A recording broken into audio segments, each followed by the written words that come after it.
যখন একটা যুবক হারাম কোনো সম্পর্কে থাকে বা পর্নোগ্রাফির সাথে থাকে বা মাদক দ্রব্যের সাথে থাকে, তখন তার ভিতর থেকে দেখবেন ঈমানের আলোটা আস্তে আস্তে নিভে যায়। এই যুবক কখনো আল্লাহর রাস্তায় বের হতে পারবে না।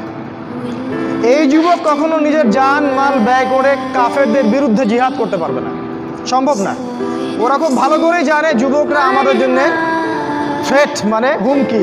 এই জন্য যুব সমাজের ঈমানটা তারা নষ্ট করে দিয়েছে। সবই সুপরিকল্পিত।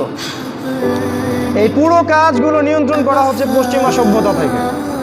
আপনার আমেরিকা বলেন, ইসরায়েল বলেন, ব্রিটেন বলেন, এই ফ্রান্স বলেন, সবাই একসাথেই ইসলামের বিরুদ্ধে প্রোপাগান্ডায় লিপ্ত আছে। আর বিগত 100-200 বছর থেকে আমরা ঘুমাই আর হালুয়া রুটি খাই আর সেমাই খাই, আপোষে মারামারি করি, মসজিদ ভাগ করি, এই করি। এই আমাদের কাজ। আর এগুলোকে আমরা বড় জিহাদ মনে করি।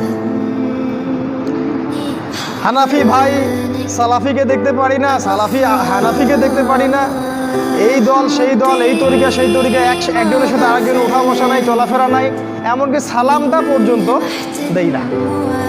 সুবহানাল্লাহ।